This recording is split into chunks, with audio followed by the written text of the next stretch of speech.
Welcome back, everyone. It's Charlie. We have new Star Wars Episode 9, The Rise of Skywalker footage to break down, and we have early reviews of the Mandalorian series, so we'll break it all down. Because tickets are going sale on Monday, I'll do giveaways for movie tickets. All you have to do to enter is be a subscriber and leave your favorite Star Wars moment on the video. We'll start with all the new footage, then we'll talk about the Mandalorian reviews. There were 3 separate new teasers, starting with Kylo Ren's new TIE fighter based on the TIE Advance flying through the desert. It's probably part of that same scene that we saw in the very first trailer when Rey gets ready to jump over it. There's a bunch of new TIE fighter designs in the movie. This should not be confused with the new TIE Whisper. This is actually a one-sheet of all the new character designs and the new ship designs. If you're a big toy collector, this also kind of reads like an instruction manual. These are all the new toys that you need to buy based on the new movie. Kylo Ren's TIE fighter, based on an improvement of the TIE Advance design Darth Vader used in the original trilogy. Of course, Darth Vader fanboy who based his look and his helmet on Darth Vader's designs would do the same thing, copying a lot of elements from the design of Darth Vader's TIE fighter. There's the smaller Sith TIE fighter colored red to match the red Sith Troopers armor. I'll talk about them in a second because it seems like Emperor Palpatine has something waiting in the wings in this crazy Force-looking storm with all these classic-looking Star Destroyers and classic-looking TIE fighter designs modified for all the Sith Troopers. There's the regular old TIE fighters, just recolored. If it's not broke, don't fix it. Oldies but goodies. There's the Special Forces TIE fighter from the more hardcore TIE pilots, more weaponry, more maneuverability, and then the newer TIE Whisper, which is the same basic idea as the Special Forces TIE fighter, but they've silenced the classic TIE fighter howling sound that the engines make. Just made for more stealth missions. There's a bunch of other designs here that we could talk about, including the Knights of Ren. I'll cover them in just a second too. There's probably going to be more footage of them in the next big trailer. The other footage seems like it comes from really early in the movie, Rey saying goodbye to Leia, maybe for the last time on this Endor-inspired Force planet, just based on what they've said and what we know about Leia's scenes in the movie. The way they cut that first big trailer with Luke's Force Ghost voiceover talking to Rey about how they were passing on their legacy to the younger characters while Leia was hugging her, it just gave the scene a sense of finality. It's all because Carrie Fisher unfortunately passed away before they shot the movie. They said that they used a lot of digital effects wizardry to turn Leia's deleted scenes from The Force Awakens into seemingly new scenes during Episode 9. So it won't be that uncanny valley digital version of Leia that they did for Rogue One. It'll be real Carrie Fisher in the flesh. They just photoshopped the real Carrie Fisher footage into this scene. This looks like it's just Rey, Chewie, Finn, Poe, and C-3PO in the next scene right after that Leia goodbye scene climbing into the Falcon to take it to this very Tatooine-inspired desert planet, arriving at this new nomadic city. Even though they shot a lot of the desert stuff for Jakku in Jordan, and this was shot in Jordan on these desert planet scenes, I believe it's meant to be a new planet that we haven't been to before, but they haven't confirmed that yet.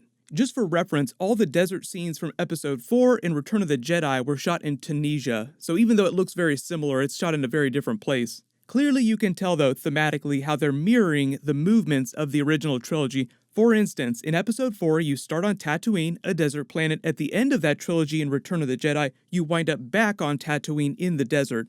There's nothing to see. I used to live here, you know. You're gonna die here, you know. Convenient. Then in The Force Awakens, you start on a desert planet, Jakku, and now in the final film, you seemingly find yourself back on a desert planet. Whether or not it's Jakku, how much they're mirroring the movements of the original trilogy remains to be seen. But there is a lot of mirroring to Return of the Jedi, on purpose of course. We find ourselves on an Endor-looking forest planet, no Ewoks in sight though. We find them going back to the wreckage of the second Death Star from Return of the Jedi, and Emperor Palpatine is back. Cue Darth Plagueis, the wise explainer. Did you ever hear the tragedy of Darth Plagueis the Wise? I know a lot of you are asking if Anakin Skywalker is going to have a cameo during the movie. I'll address that in a second because it was some weird stuff that Lucasfilm did earlier this year, not allowing Hayden Christensen to go to a Comic-Con panel. Like, why would you prevent him from doing a Comic-Con panel if you didn't want him to accidentally not give anything away? I've seen a lot of everyone's Palpatine theories and a lot of Dark Jedi Rey theories. I still think that all this Dark Rey scene stuff that we saw in the last trailer is meant to be a vision of a potential future that could happen should Emperor Palpatine be successful in coming back. In early speculation, I do think that Emperor Palpatine's essence is trying to inhabit someone's body so that he can physically come back from death, just like during the Dark Empire comic series during the 90s. If you haven't read that, it's fantastic, but technically it's not canon anymore. He's trying to enter one of the clones. Must destroy them all. Cut through the cloning chamber. I am young again. I will live forever. The reason why everyone keeps going back to the Dark Empire theory for all this new Rise of Skywalker stuff is just because of a couple specific shots that we saw during the last big trailer. During the Dark Empire comic, Emperor Palpatine made contingency plans for his return. He has large stores and warehouses hidden all over the galaxy with Sith artifacts, Jedi artifacts. One of the biggest and most important ones is deep in the galactic core on the planet Biss, a planet that's very strong in the dark side of the Force. He has a hidden armada with a special super weapon. It wouldn't be Star Wars if there wasn't a special new super weapon in every different series. He also has hundreds and hundreds of younger cloned versions of himself around the age of 18, so he's basically trying to transfer his Force consciousness after the events of Return of the Jedi into a younger version of himself. We'll have to wait for some more footage in that next trailer to see if they confirm any of these theories, but I'm not expecting them to copy-paste any specific storyline.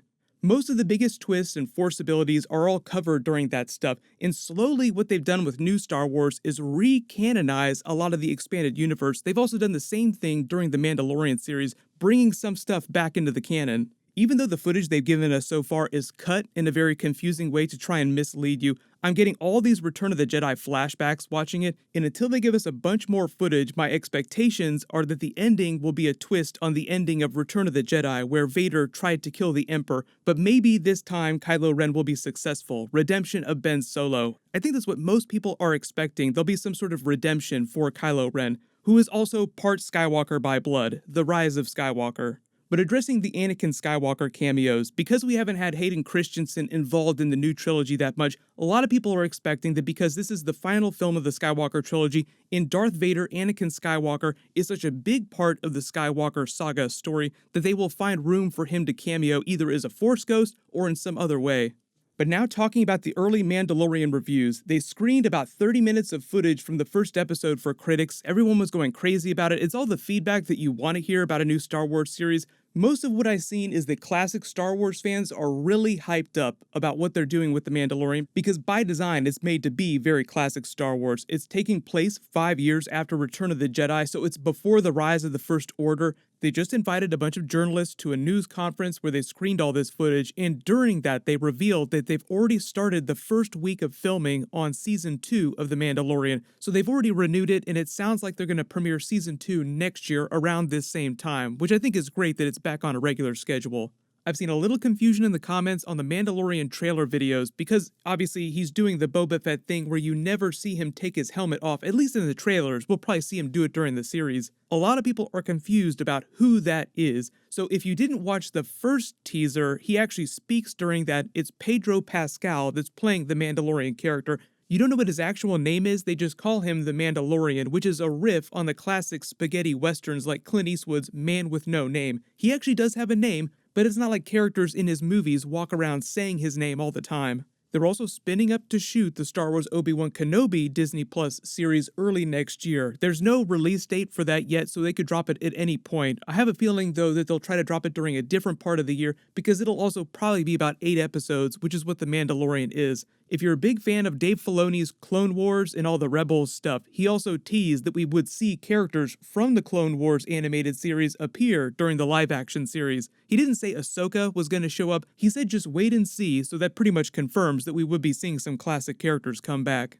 I will be doing episode videos and Easter eggs for it, but this is the full episode schedule. So the first episode drops when Disney Plus launches November 12th. That's on a Tuesday, but then the rest of the episodes, for the most part, will air on Fridays. They didn't say what time on Fridays they would be releasing those episodes, but it'll be the same time for the most part for everyone that has access to Disney Plus. And if for some reason it hasn't rolled out in your country yet, then I would just recommend you look for another way, quote-unquote, to watch it. They moved the date for Episode 7 just so that it doesn't conflict with the theatrical release of Star Wars Episode 9, but for the most part, it's once a week every Friday. Everyone post your reactions in the comments below. I will name a giveaway winner when I do my next big Star Wars Episode 9 trailer video Monday night, so look out for that. As long as you have alerts enabled for my channel, you'll see that video when I post it. Everybody click here for that last big Star Wars Episode 9 trailer video, and click here for the Avengers Infinity Saga trailer. Thank you so much for watching. Everybody stay awesome. I'll see you guys tonight.